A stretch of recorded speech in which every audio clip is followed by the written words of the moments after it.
In a world where information seems to travel at the speed of light and traffic at a snail's pace, where the agenda of those at the helm doesn't always reflect the pressures on the streets, where the rubber hits the road, where there's queue of issues needing to be interrogated in the name of speaking truth to power. Welcome to a place at the table, where we set the agenda Table the issues that matter to you. and invite you to take a seat at the table.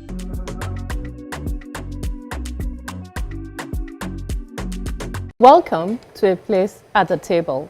Listen carefully. I'll say this loud and clear.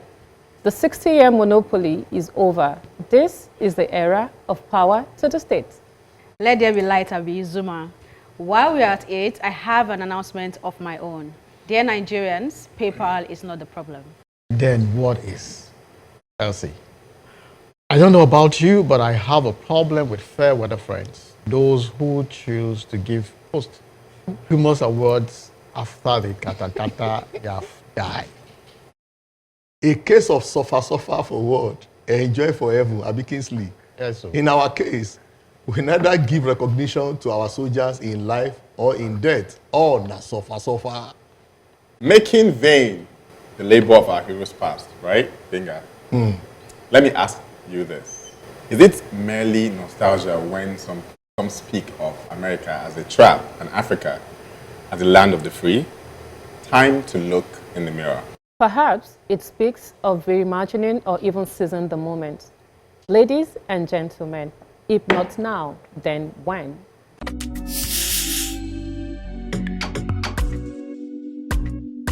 Tonight, I am talking about a ghost that has haunted the Nigerian economy for 60 years, the national grid. We've all seen the headlines. Another week, another total collapse. Millions of homes in darkness. Billions of naira lost in productivity. Millions of Nigerians despairing, unsure when the lights will come back on. For decades, we've blamed the federal government. But tonight, I'm here to tell you that the era of excuses is over. The Electricity Act 2023 and the constitutional amendments that preceded it didn't just change the law, it broke a 60-year monopoly. With that act, the federal government has officially stepped back to allow states to generate, transmit, and distribute electricity within their own borders. This means the keys to our economic destinies are no longer in a control room in Osogbo. They are in our state houses. Investors are not looking for states with the best slogans. They are looking for states with electricity. Capital is a coward. It flees from darkness and runs towards stability. Lagos has already enacted its own electricity law. Oyo, Enugu, Ekiti, and Edo has moved to establish their own state electricity regulatory commissions. They are telling the world, if you build your factory here, the lights will stay on. So, my question tonight is for the governors who are still sitting on the sidelines. What are you waiting for? The Act allows you to create power islands. It allows you to license mini-grids for our markets and industrial hubs. If your state hasn't passed its own electricity law by now, you aren't just failing to provide lights, you are actively blocking investments. You are choosing to let your SMEs die because they can't charge a laptop or run a sewing machine. Nigeria's future cannot be tied to a single fragile grid. It is time to decentralize. It is time to stop lamenting the national grid and maximize state power. Because at the end of the day, you can't have a seat at the global table if you are sitting in the dark. You can have a seat at the global table if you are sitting in the dark. That's a line, that's a punchline. You know. You got that from Jay-Z or Lil Wayne. Zuma with the bars. I think it's common sense. I don't understand why the other governors are not jumping this opportunity, because you can generate high revenue for your state. You can drive high-level investments. People can come and build their factories when they know that there's going to be power. Energy is one of the most important components when it comes to a structured society. Whether Development. Whether it's for businesses, whether it's for individuals, whether it's for schools, hospitals, it is so important. So I don't understand why this is not number one priority for states. But I want to commend the government for this. Finally, I think they're doing a great job now. I met with the Minister of Power in Berlin, and I've seen him in action. I think he's somebody that's really forward-thinking and really wants things to happen. Are you sure? Yeah, I mean that's my personal perspective. Yeah. But I'll pick from where you stopped, asking why you don't know why they've not jumped on it, right? Yeah. So we still have so many leaders and politicians who they didn't really expect that going there is to work.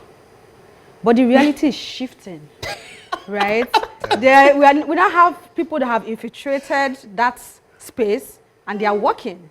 So it brings to question, if you're not doing, what are you doing? Because if this person can do it, if this person can do it, then, what about you? I know that our journey to where we want to get to is slow, but I know that Nigeria will get there, a step at a time. And I love this advocacy. Bright has already said it. Beyond sewing machine, beyond even the phones, the tech economy that we want to lead, you need power to charge the phones, right? Like you said, laptops. So it's very important. I also want to commend the news I saw this morning. I think it's from Enugu State, and then of Abia State as well, saying they can actually work together because they're already producing it. So they just need to build more turbines or so to be able to extend that power to Enugu State and other neighboring states as well. So kudos to them, kudos to the Central for being able to decentralize it. I really hope that other governors realize, or other people coming into power realize that it's time to work. It's really time to work. Well, I have a different opinion. I'm imagining guys who have not been able to solve food problem now grappling with energy problem. I'm not so excited. And I'll say this because two things that came to my mind. One, most of the states are indebted right now. Almost all the states, apart from Abia State that has done so well, to reduce its debt burden. Almost all the states. Owing so much money. That's one. Two, there's limited local capacity to design a power generating system. I use the word system, not necessarily, create the environment for you to come and invest and reap out of your investment. Apart from 12 states, because we know them. You have the Lagos, you have the Kano, the Ogun. How many states can actually muster the financial muscle with power? So, but that's where I fall in line with you. Those who came to sleep, this act has actually exposed them. Because you really would need to be a thinking governor. You need to be innovative and creative, first of all, to know how to muster the resources, the human resources, the financial resources, the human resources, and then the goodwill to attract people who want to invest in energy to your state. Is it a state that cannot pay teachers? You know what I'm talking about? There are states owing teachers 1 year's salary. Which states, I beg? Let's know the states. You want to mention the state? I don't know the state you're Kogi talking State about. is still grappling with salaries. As we speak. Yeah, Kogi State, okay. So, will a Kogi State, for instance, want to invest in energy? I don't know, but I'm thinking that let's not rejoice. Egypt, for instance, has, I think as of December, they have 60,000 megawatts of electricity, Egypt. And it's the central government that is driving it. 60,000. Oh, I thought you were 60. No, 60,000 megawatts. Where? Egypt. Oh, I thought you said Nigeria. But Nigeria, okay, that's our dream. God. So I'm looking at it. What are they doing in Egypt that we cannot copy? Why do we have to free the federal government of its responsibility and push another problem to the state? If Lagos is telling you, I need a policy to generate electricity. And they have it now. Should Jigawa be talking Okay, I think I need to come in here. The You idea is not for states to actually invest in it. The idea is for them to provide the framework for investors to come in. As far back as 2 years ago, I had investors looking for, and as soon as the act was passed, a lot of people were asking, so do you know any government who is interested in doing this, would like to invest Electricity. in it? Electricity. Yeah, so The it's energy sector. privatizing. There are a lot of investors. Privatizing. So it will so the state governments will design the framework for their state.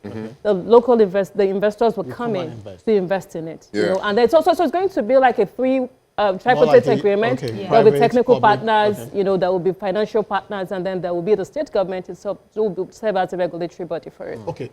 So I hear you, and I hear what Kingsley was saying. But you see, last week I saw our Minister of Power, Chief Benkelemes, this one. That's his name? No.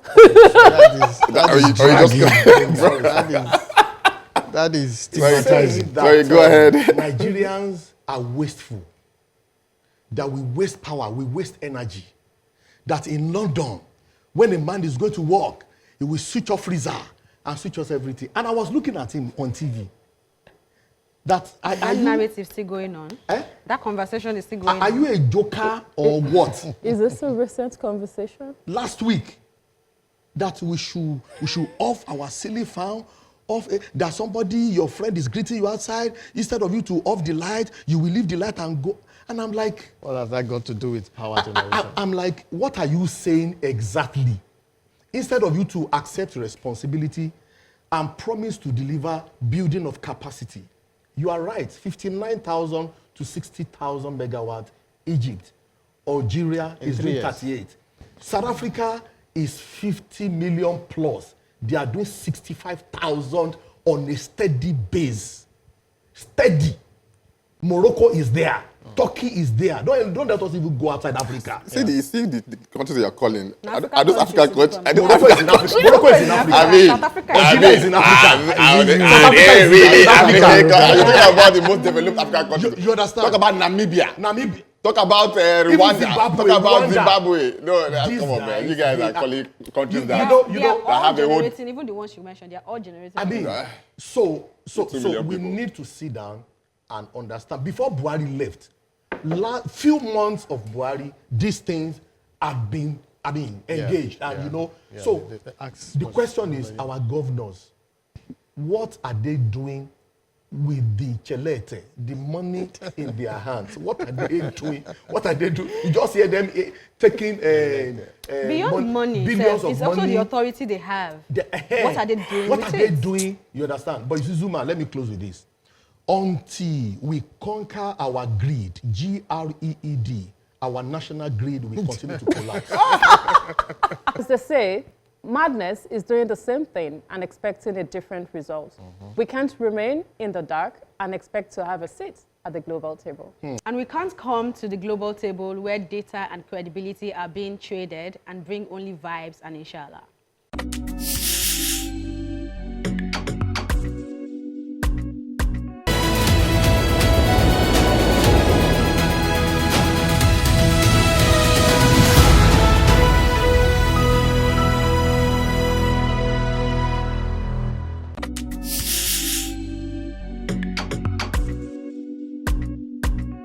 Dear Nigerians, PayPal is not the problem.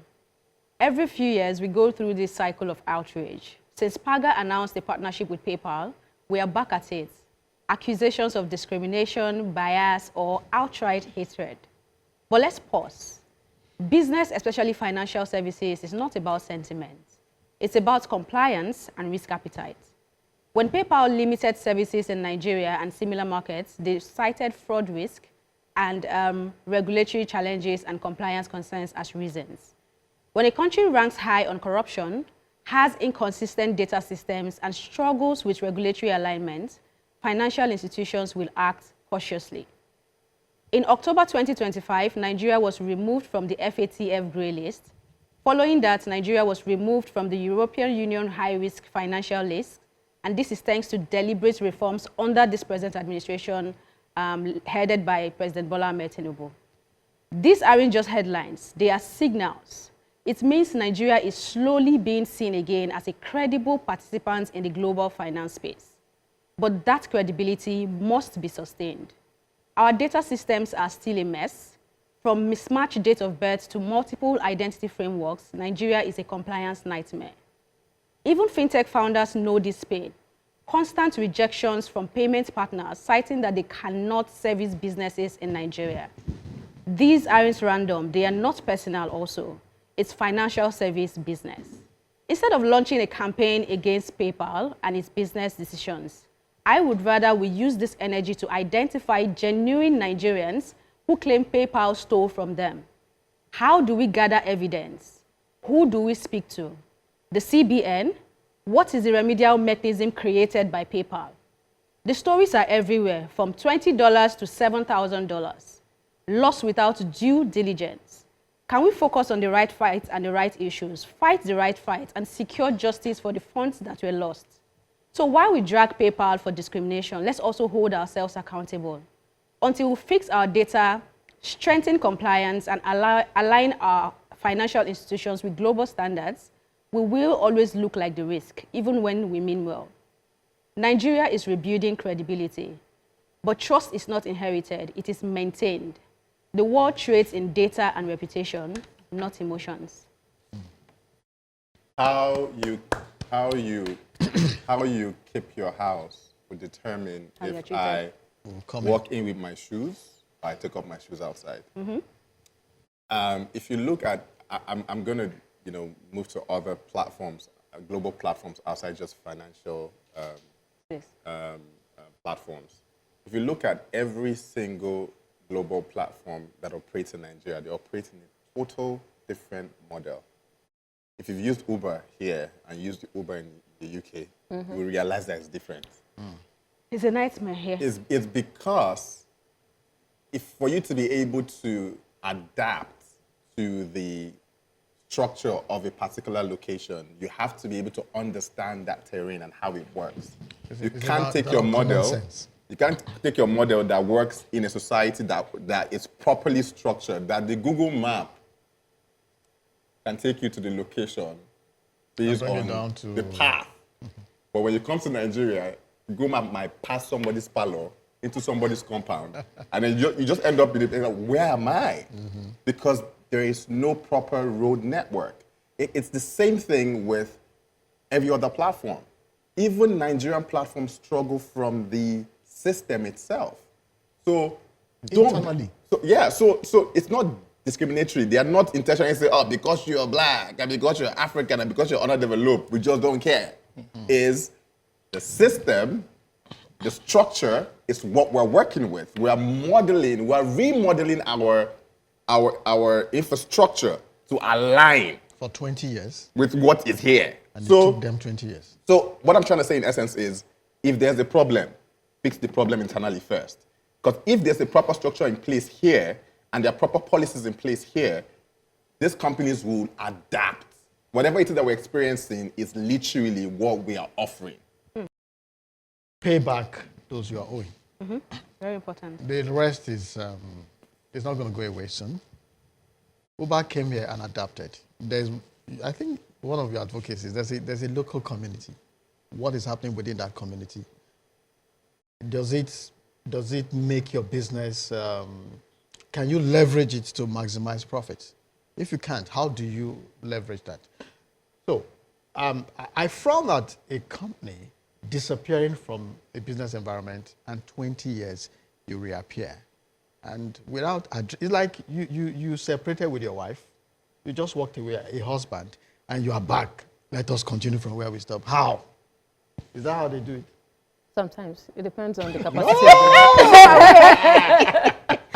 the No, we need to talk. Okay, where have you been? Does it have to be verbal? Whatever. Communication is communication. What happened? The money you took from my purse. Exactly. Why did you take it? I'm lost right now. What are you are we talking about? I think PayPal? that PayPal needs to come out and address all the backlog of issues. And then most importantly, pay the people you were, is it owing? Are they owing? Or you They defraud them? withheld their money. money They were So withheld. the people you Yeah, are defrauded, they evidence to this? Yeah, they are. Elsie, you're being nice. So who claimed you defrauded them? Absolutely. Yeah. And that's because That's the they right way have to say it. evidence to show that their monies were, their accounts were frozen, and they could not withdraw their money. Yet you still allow them to pay through your platform. I mean, you can't be clever by half. In this instance, you shut down operations. You label those as. Oh, that's not even where it starts from. They flag so usually they flag the account to say, oh, due diligence. The people they have flagged the account provide all the details, even upload documents, and they still can't withdraw their money. You understand? PayPal is a business. The risk has to match the value or even significantly lower. No sentiment, right? If I'm serving you and the amount of money, that I'm earning from you is not up to the amount of regulatory hurdles I have to cross to serve you, I wouldn't serve you too. But now they're back in Nigeria. They have a local partner who will cross the hurdle for them. It makes business sense for them to come back. It is up to you to decide if you want to use them or use other services. But yes, I'm totally aligned on the advocacy regarding the regulatory hurdles and then the inconsistency in our data. It's a nightmare. As far as you operate in the financial services space, you will see these challenges firsthand. And then who do we talk to? We have Paga now. They have a collaborative partner. The question should be, how do we get this money back to the people? Can you provide proof? Do you think Paga can take that lead? No, it is PayPal that will take the lead and say, okay, through our collaborative partner. Nigerians don't like taking personal responsibility or taking actions generally. We prefer outrage. Hey, that's a blanket. I know. That's fallacious. Most Nigerians, let me rephrase that, don't like taking personal responsibility. We find it easier to blame the other party than to say, okay, yes, this is how we contributed to the situation. If you put your wife on the mat, outsiders will put her on the floor. What? You just spoke in tongues. What are you saying? Elder. That's a community for me to. That is speaking in tongues. Go on, I'm writing it down. Yeah. If you put your wife on the mat, outsiders will put her on the floor. So wisdom demands put her On the pedestal. Thank you. On the bed. So at the end of the day, if they want to drop her at all, To be on the mat. End up on the mat. can our regulators please make life easier for our businesses? Atero Peterside said, when we were growing up and building businesses, regulators made things easier for us. But today, they frustrate every startup business. And you said something that trust is not inherited. That's loaded. From the time of Virgin Nigeria in the early 2000s, we'll be having this problem. Oh, our money is in your bank. Oh, we cannot retrieve our money. Our this, foreign exchange, blah, blah, blah, and all that. Since I can remember 2003, 2004, this is 2026. So is it that we know what we are doing intentionally? Are we offering corruption or we are offering honesty? Which one? And let me say this to you. When you see the leg of a sane man and the leg of a madman, a sane man will not allow you to cut his leg. But the madman will not know when you cut his leg. I'm speaking in Proverbs. Other nations will not take this. But Nigeria, especially our lawmakers, once they are satisfied with their own greed, they don't care what happens to you, the business owners or the investors. It is also said that if you don't move with the times will move with or without you, really. Everything has a season. I hear you, Elsie, which is why a posthumous lifetime award, 30 years after the prize has been paid, marks of bling and stardust. But little else.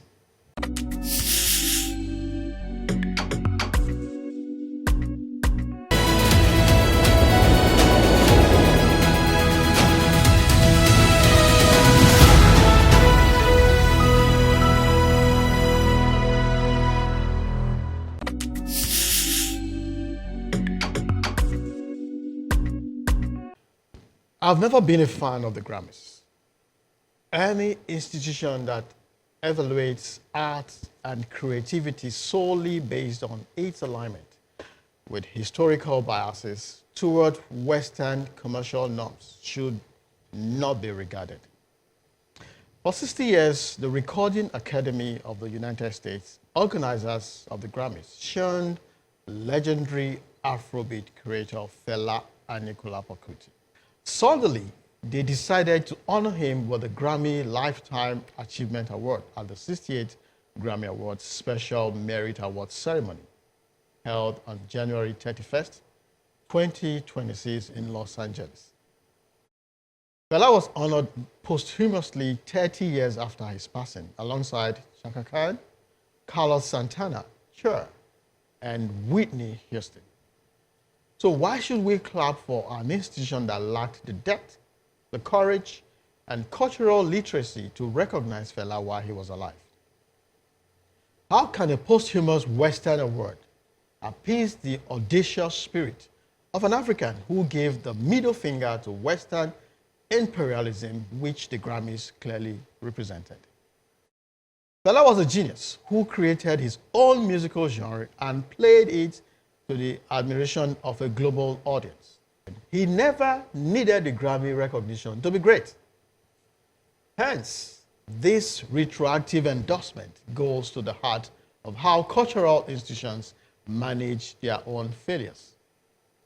Institutions like the Grammys have historically struggled to outrightly failed to recognize works that do not conform to their aesthetics and political comfort zones. They reward innovations once it has been neutralized, cleaned, and softened. Fela was too loud, too African, uncontrollable. He was Abamieda. So when the Grammys now gesture towards his legacy, the applause feels misplaced. The narrative quietly shifts from, oh, we failed to recognize this genius, to, can't you see how inclusive we are now? No, we will not take it. While in Los Angeles to accept this award, I wish Femi and his siblings had the gumption to ask, why now? Why did you refuse to recognize legends while they are still challenging power instead of choosing to canonize ancestors? If recognition comes only when the rebel is no longer around and without accountability, then it is not recognition. It is still rejection. We've also built a society where we really love awards and recognition. Even when you're doing the work, this is why, I mean, we are a fan and not a fan of our wonderful Odumeje. I'm big. Now he's someone. That's why I say we are not, right? And he's a very funny person, but following Davido not winning his own category, he preached. I think I saw the clip where he was saying he's already an international person. He was really consoling him and telling him he should even stop submitting his music for Grammy. That it's not necessary. Yeah. But again, like I said, I get it when people are so hung on to awards. Even those that say I'm not interested, when they call them tomorrow, they will go and they're interested. You know, so everything you have said is valid. However, we could also say they are also trying to appease you. So will you take it or not? What role does the Grammy play in the societal structure of entertainment? It is which society? Our society or the global society? Grammy is global entertainment. Yeah, that Grammy is not just America, right? But what role does that play? Same thing with the Economic Forum and in Davos and all of this different. These are all structures that are built to separate different kinds of talent, skills, ability, disability, and all of that. That's what these things are for. But at the same time, they are also a business. It's a business. There is brand sponsorship. The host is being paid millions of dollars. It's a business.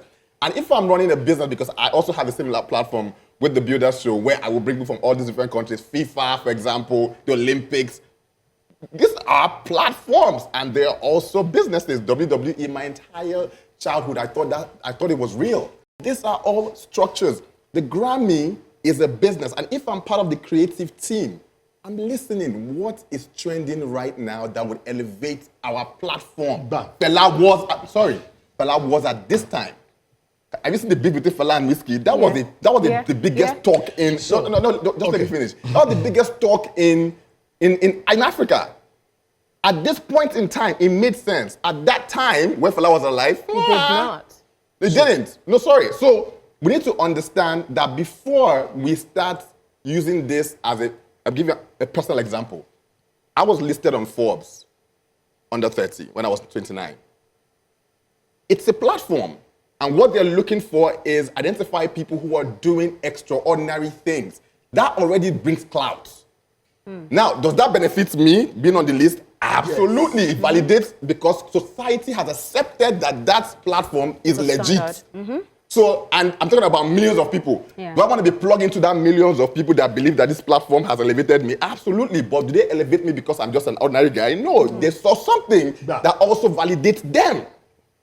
So how does that differ from this conversation in the sense that the Grammy is not authentic? True or false? No, I wouldn't say it's not authentic. I'm saying it's a business. And as a business, you structure your business such a way where you get value and you give value. Grammy is a business and will make awards based on what makes business sense to them at that particular moment. Beyond that, I think blings and stardust are important also.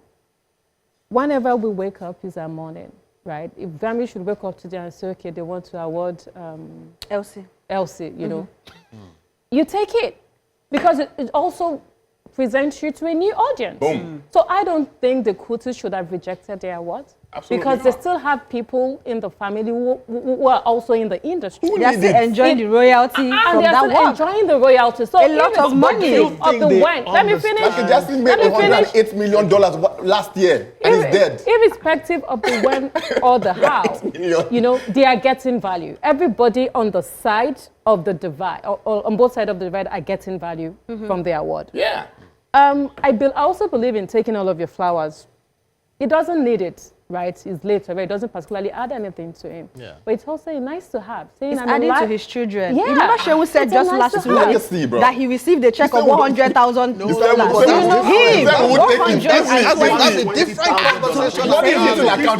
He will not say no, I will not take it. So let me put these questions to you. Maybe we'll be on the same page. Who designed and determined what is credible? In the Grammy? All over. I mean, I'm talking generally. The society. Hold on. Since we in light with this conversation, right? Yes. Who designed? So we are talking about Grammy. Yes. And we are talking about different platforms. He just mentioned Forbes. Forbes is just one of them. We have Times Magazine Award. You know, who designed and determined what is credible? Hold on. Okay. People like Fela, people like Lucky Dube, Bob Marley, Miriam Makeba, Hugh Masekela, these African people, when they were alive, even if they offer them, they will shun it. Do you understand?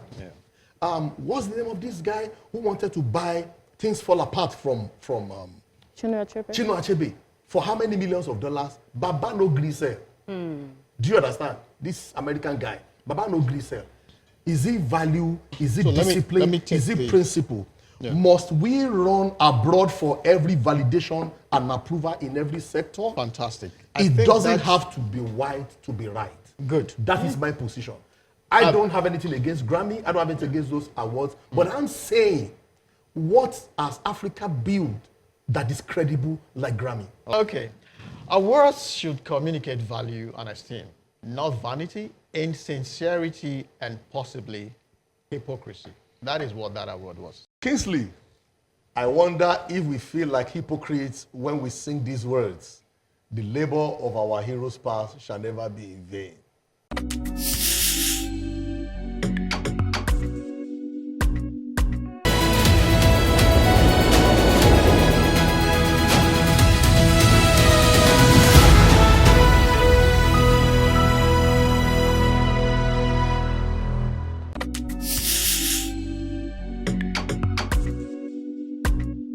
Nigeria heroes, including military personnel, veterans, and sporting legends, often experience suffering due to a combination of systematic neglect, corruption, lack of institutional support, and a broken welfare system.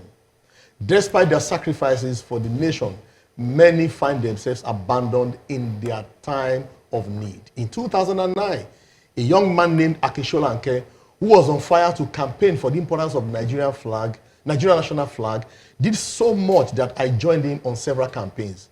In 2010, myself and Joseph Baikusi Ecclesia magazine team drove to Ibadan to interview Baba Taiwo Akikumi, only to meet Baba laying down sick, no car to take him to the hospital. A man who served his country with the spirit of patriotism was only rewarded with £100 in 1969. Today, Akishola Anke had abandoned this patriotic project and he has gone to another country where his dreams and skills are valued and appreciated. In the 1960s into the early 1970s, my father, Sam Ademujimi, contributed his patriotic quota to the construction of Ashejire Dam under the then Water Corporation of Oyo State, now Osun State, without any reward. But the foreign expatriates were duly compensated beyond normal pay. How would a man or woman serve his or her country for 35 years without stable salary, and upon retirement, they are still begging the governors and the president for their pension and monthly stipends? Recently, we saw how our military veterans were scrabbling for food at a function. How do you pay a police chief 2.7 million naira as his pension after serving those number of years? Families of fallen heroes frequently report not receiving promised pensions or death benefits, leaving them in poverty. Veterans often struggle to access adequate health care and support, with some reduced to begging in their old age. Many military personnel suffer from untreated PTSD, depression, and trauma resulting from long-term deployment in high-stress environments. Shame on us, a nation where politicians loot our common wealth and are rewarded, yet sacrifice and service are celebrated only in words but neglected in practice. Bless Nigeria. It's sad because I think I've had one of my advocates talk about how Nigeria do not recognize the people that actually do things. They recognize the people that do the opposite, right? If you are doing something that is not adding value to the common man, you're elevated. But if you do something that is adding value to society, nobody cares about you. And it's so sad. And until we get to that point where we're elevating the right people, our society can never work. And especially in this time of social media, where most of the people that we elevate are people who have literally nothing to offer, right? Apart from just vibes and inshallah. When I started I Created Africa in 2016, right? The first thing I did was the whole of 2016, I just did research. I didn't do anything else. Research to really understand the problem around youth unemployment in Nigeria. 1 year, nothing else, just research. When I was researching, I found out about the world skills, which is like the Olympics of technical and vocational skills. They have about 87 member countries from across the world. It's massive. I mean, presidents of countries are present.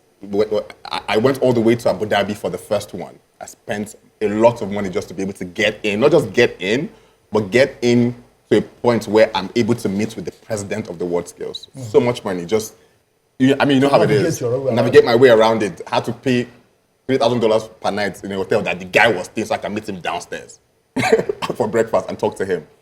And I was able to get access. And I was at a press conference that was very exclusive, but because of the access I got from the hotel, they got me into the room. And I asked a question where he had all the hosts, including one of the prince of Abu Dhabi. And I said, this is lovely. I mean, the space in which they host this event, you can't walk around the space in 4 days. You can't. It's impossible. I mean, just Google the world skills. The opening ceremony is as big as the Olympics. Everything you see is exactly how it is. Wow. And I'm like, this is amazing. I've gone around, I've seen everything, it's beautiful, but I've noticed that if this is the world skills, how come we just have 4 African countries represented and the rest of the world is here? And they're like, okay, it's the bureaucracy, trying to get government to come on board, it's the structure and all of that.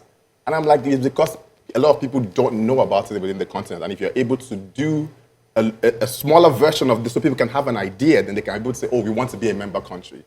And I took it upon myself when I got back to Nigeria in 2018.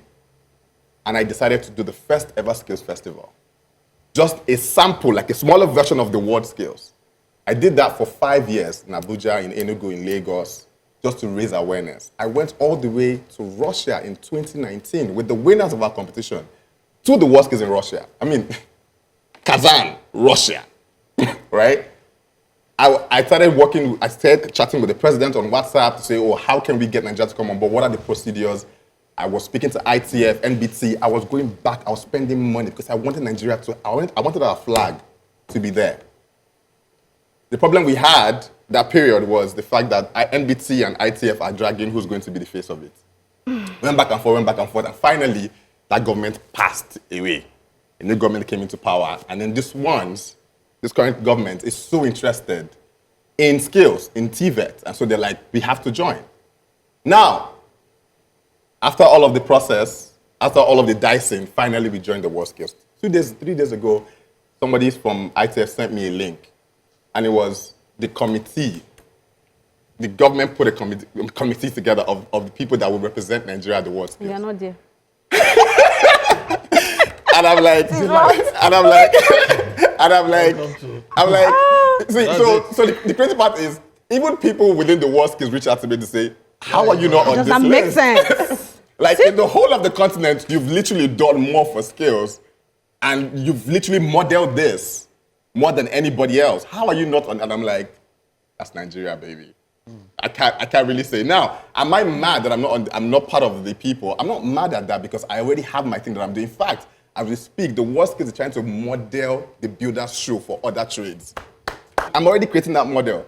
The sad part for me is just the fact that, now I don't know the people that are there, but if at the end of the day, which this is the same thing that happens across every single sector, where you have people who do not understand being in position where they have to make decisions for everybody else, they will not be able to make the right decision, and everybody else suffers. Because they don't understand the journey to that decision. You have no idea. You have no idea. So at the end of the day, the pain for me is how we end up participating in this structure and not benefiting because we have people. And like I said, I don't know the people that are there, so I'm not really judging. But I'm just saying, my sadness for me is, if you're going to decide to do this, work with people who really have the competency, that have the network within the system, that have the expertise to be able to make this work. And that's where we have a disconnection. My dad supervised the construction of the stadium in Benin.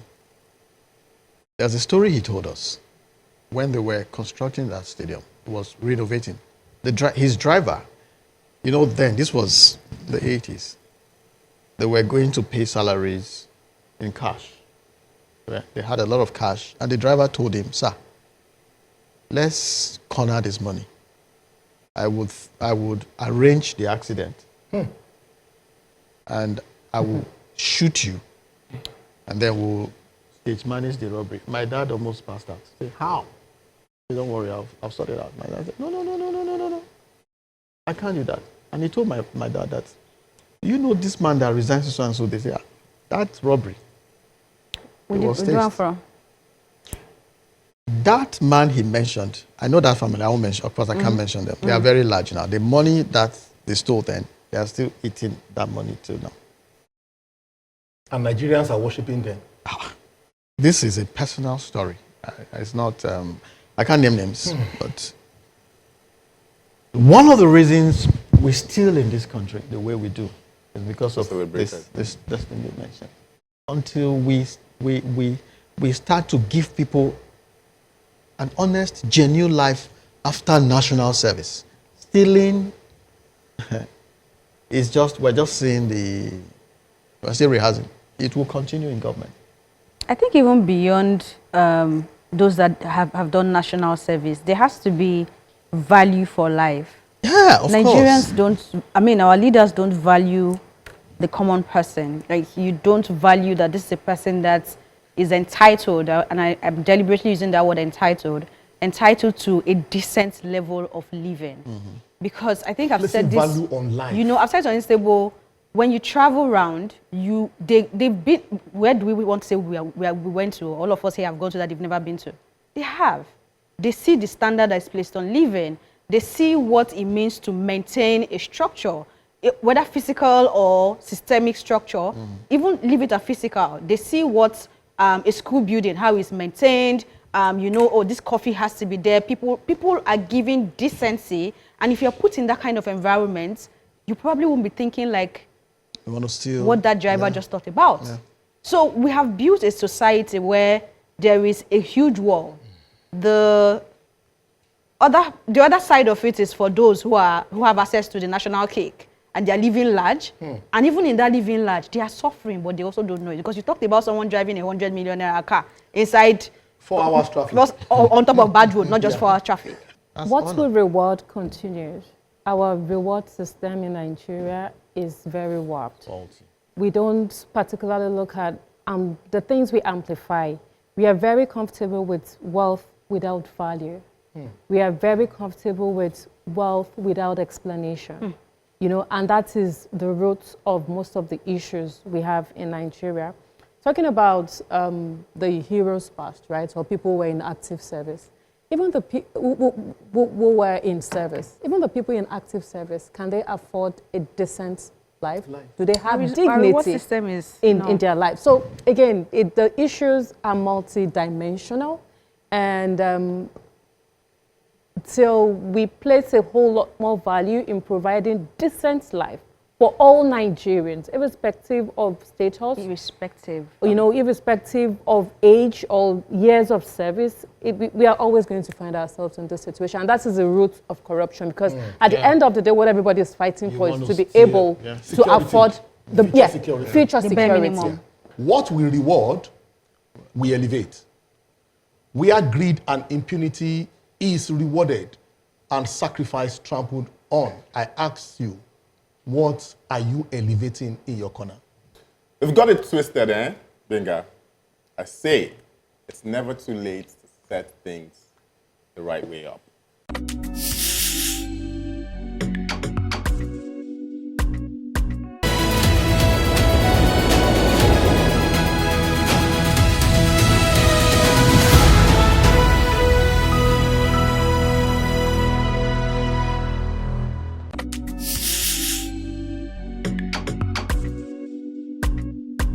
A few weeks ago, 21-year-old streamer, I Show Speed, woke up one morning, jumped into a private plane, and in less than a month, traveled across Africa. Yes, it was beautiful. Yes, it was joyful. Yes, it reminded the world that Africa is alive, warm, funny, creative, and full of beautiful people. But the more I watched, the more I realized the story wasn't really about Speed. It was about us. This guy moved through 20 African countries in 28 days. And at some point, it hit me. How many Africans can do that? The honest answer is none. Even Dangote, the richest black man on earth, with all the money, all the influence, and direct access to presidents, cannot casually travel across 20 African countries in 1 month. That should bother us. Because movement is not just travel. Movement is trade. It is cultural exchange. It is collaboration. It is innovation. And right now, Africans are some of the least mobile people in their own continent. So while Speed experienced Africa as one connected place, Africans themselves are still boxed in fragments. Another thing that stood out was access. Speed met government officials, cultural leaders, doors opened quickly. I mean, he went to Egypt and entered the pyramid. I've never seen the pyramid before. I saw it on Speed's stream. And I kept thinking, how often do African governments give that level of access to their own young creators? Most times, they even see them as noise, or worse, as opposition. Very dark man. Yes, this is the same generation building an entire economy online. And that's the other lesson here. Speed didn't need sponsors. He didn't wait for permission. He spent his own money, traveled freely, dreamed everything, and the system rewarded him. Subscriptions, attention, influence, real money. Then he got to Nigeria, and the energy shifted. Instead of saying, let us show who we are, so many people were asking, what can I get from this moment? He didn't come to define Africa. He held up a mirror.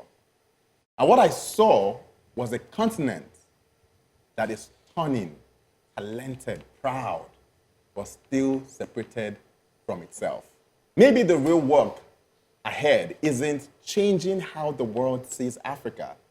Maybe it's fixing how Africa connects to itself.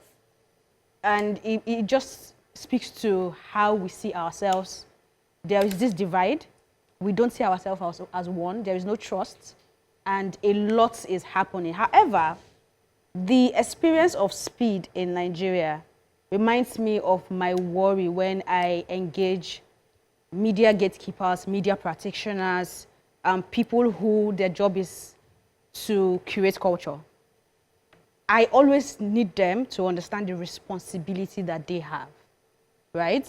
Ciara came to Nigeria and she went back and was giving... She had a great time. She had a great time. She had great things. All the podcasts and interviews she went to after Nigeria for the following weeks, she was singing praises about Nigeria. And it's not a different Nigeria she came to. As much as we understand our problem as a people, those people I've mentioned previously, media, culture creators, those who do travel and tours, we need to understand the responsibility that we have to also project Nigeria in a great light. His journey to Nigeria could have been so different.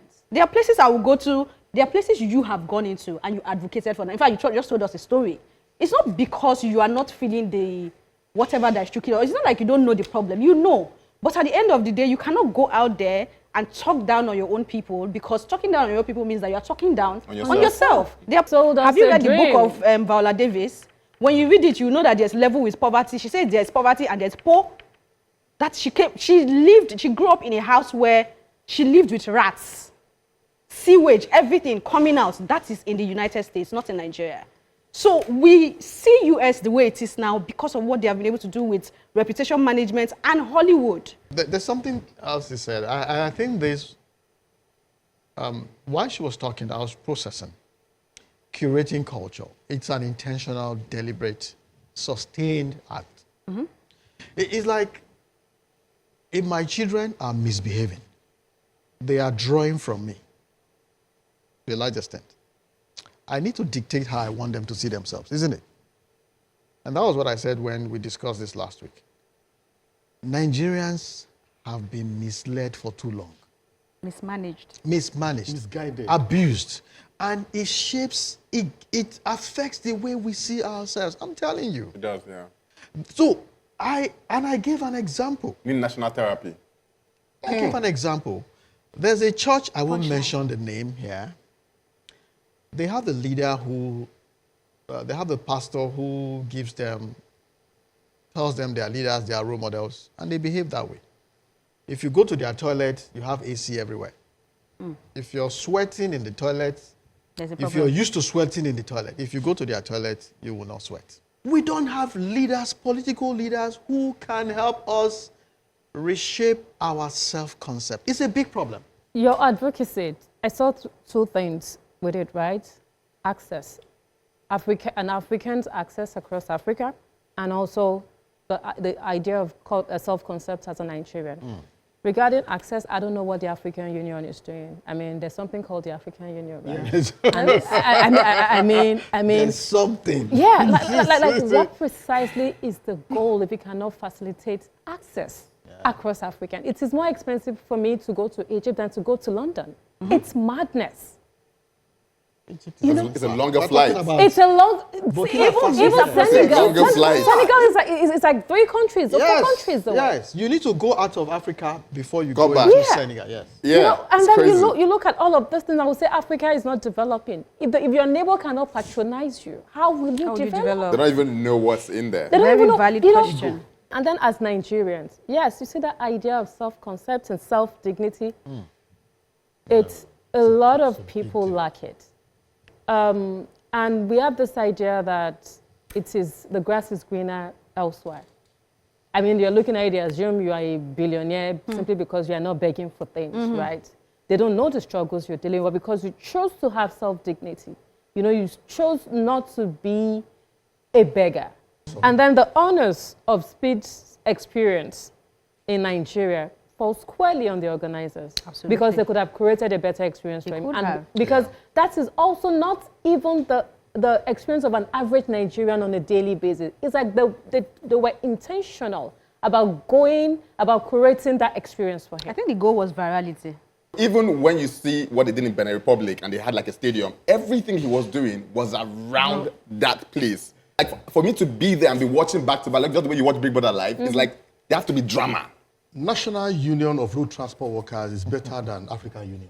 They'll just be dropping bars, bro. See, It's like it's snapping line every time. now, what happened ISS is visit has exposed how we behave around money, how we behave around fame and visitors. AJ had an accident on Ibadan-Lagos Expressway. Had more context Few from it. people were trying to rescue him. Many people were taxing him when his friends were laying dead already. People were taxing him. The videos are there. Dana air crash. Ijuishaga. That one. People were crying help. We're stealing Nigerians from went victims. there, cutting hands to steal wristwatches, stealing bags. When people are crying, pain, We have work to do. help. A lot of work. Our youth see every popular man or celebrity as a mobile ATM. What historical event, what historical center did we take this boy to when he was around? Does that mean we don't have any? We now see hardship as resilience, hustle as a job, begging as a strategy, opportunity as street wisdom. We need mental rebranding, reconfiguration, National therapy. national therapy. Thank you. And how we, National you know why? Because the lifestyle to of be the our therapist? politicians and our leaders, Who's going to be the therapist? their lifestyle, our leaders across, from traditional to political to religious, the lifestyle There's a disconnect. is, I better pass my neighbor. Everybody's trying to be like that. Thank you. They'll do whatever it so takes. what are we modeling to these children? Until that changes, nothing will change. Zuma opened by asking, if not now, then when? I say, now is the time to keep having those conversations that moves all of us forward. You've joined us today, so keep it going. We certainly will be here, same time, same channel, next week. Until then, Bye. Bye.